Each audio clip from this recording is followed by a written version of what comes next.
बिल्कुल बहुत गहरा असर पड़ेगा। और सबसे बड़ी बात कि राजनीति से इतर हट के मैं कहूं कि समाज पे इस दोनों यात्राओं का बहुत ही गहरा असर है। नफरत के बाजार में मोहब्बत की दुकान खोल रहा हूं, जो एक टैगलाइन राहुल गांधी जी ने दी है, उसने इस देश के लाखों लोगों की मनःस्थिति को बदला है। लोग उसके बारे में चौराहों पर, चाय की दुकानों पर चर्चा करते हैं। और राहुल गांधी जी ने जिस तरह से पहले दिन से पिछड़ों की आवाज उठाने की कोशिश की, वो धीरे धीरे मुंबई आते आते देखिए एक सुनामी बन चुकी है। यही वजह है कि भारतीय जनता पार्टी को मजबूर होकर के कभी संसद में प्रधानमंत्री जी को बताना पड़ता है कि मैं बहुत बड़ा पिछड़ा हूं, कभी उनको अपने राजनीति में बदलाव लाना पड़ता है, मुख्यमंत्री बदलने पड़ जाते हैं। ये सब राहुल गांधी की यात्रा का और उनके दिए गए भाषणों का असर है। उत्तर प्रदेश में जब प्रतापगढ़ में थे राहुल गांधी जी, तो उन्होंने पर्चा लीक पर जो दमदार भाषण दिया था, उसका असर यह हुआ था कि परीक्षाएं निरस्त करनी पड़ी थी पर्चा लीक की वजह से सरकार को। तो कई बार इस यात्रा ने मौजूदा सरकार को बैकफुट पे लाया है। और ये चुनाव में भी आप देखिएगा कि 2024 के चुनाव में एक मनःस्थिति पूरे देश में बनी है कि न्याय होना चाहिए, युवाओं को न्याय मिलना चाहिए, महिलाओं को मिलना चाहिए, बेरोजगारों को मिलना चाहिए। तो ये राहुल गांधी जी की यात्रा की सबसे बड़ी सफलता है। बदला लेने की बात तो राहुल गांधी भी कर रहे हैं। कल उन्होंने खुले मंच से मीडिया को कहा कि जब भाजपा की सरकार जाएगी और वो दिन आएगा, ईडी, सीबीआई और इनकम टैक्स जो आरएसएस और बीजेपी का हथियार बन चुका है, इस पर ऐसी कार्रवाई होगी कि दुनिया देखेगी और दोबारा रिपीट नहीं होगा जो बिहेवियर ये एजेंसियां कर रही है। नहीं, ये बदला थोड़ी है, ये तो सिस्टम को दुरुस्त करने की ईमानदाराना कवायद है और वादा करना है कि हम सिस्टम को दुरुस्त करेंगे।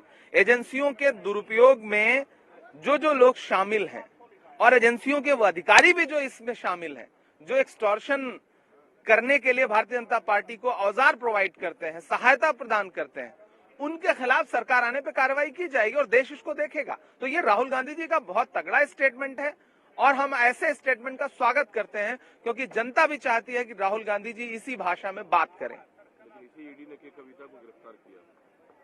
तो बीआरएस को ये समझना पड़ेगा कि जो नूरा कुश्ती वो भारतीय जनता पार्टी के साथ खेल रहे थे पिछले शासनकाल के दौरान, उसकी परिणति तो कुछ ऐसी ही होनी थी।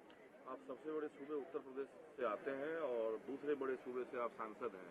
चुनाव की तारीखों का आज ऐलान होगा, उस प्रदेश में भी आपकी जिम्मेदारी होगी। यहाँ से आप सांसद हैं तो यहाँ भी आपकी जिम्मेदारी तय होगी। क्या कुछ आंकड़ा आप लोगों ने सेट किया है अपने? देखिए, आंकड़ा हम गिनाने वाला आपको नहीं बताएंगे। हमारी तैयारियां बहुत शानदार हैं। भारतीय जनता पार्टी का आंतरिक सर्वे है कि महाराष्ट्र में एमवीए अलायंस जो है वो क्लीन स्वीप करने जा रहा है। ये उनका आंतरिक सर्वे। यही वजह है कि पहले उन्होंने शिवसेना को तोड़ा, फिर उसके बाद उन्होंने एनसीपी को तोड़ा, फिर कांग्रेस को तोड़ने का भी रोज प्रयास करते रहते हैं। उनको अपने कैडर पे भरोसा नहीं है। कांग्रेस से बुला करके लोगों को राज्यसभा में भेजते हैं, क्योंकि उनके पास ऐसे लोग नहीं है जिनको राज्यसभा में भेज सके, उनके पास ऐसे कार्यकर्ता नहीं है।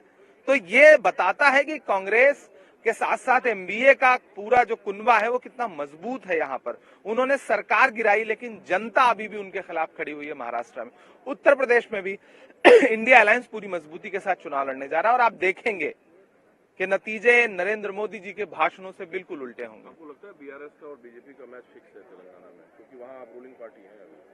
जब सत्ता में थे तो फिक्स था ही, उसमें कोई दो राय नहीं। गठबंधन तो उनका पुराना है। अब भारतीय जनता पार्टी के वो काम के नहीं रह गए। इस गिरफ्तारी का असर दिल्ली के सीएम पर भी पड़ेगा, क्योंकि ईडी के लगातार नोटिस होने भी जा रहे हैं। नहीं, उनके पीछे तो ईडी काफी दिन से पड़ी हुई है, लेकिन अरविंद केजरीवाल जी भी कह रहे हैं कि तू डाल में पात।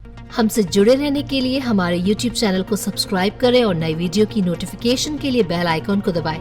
अगर आप ये वीडियो Facebook पर देख रहे हैं तो लाइक जरूर करें और ज्यादा से ज्यादा शेयर करें। धन्यवाद।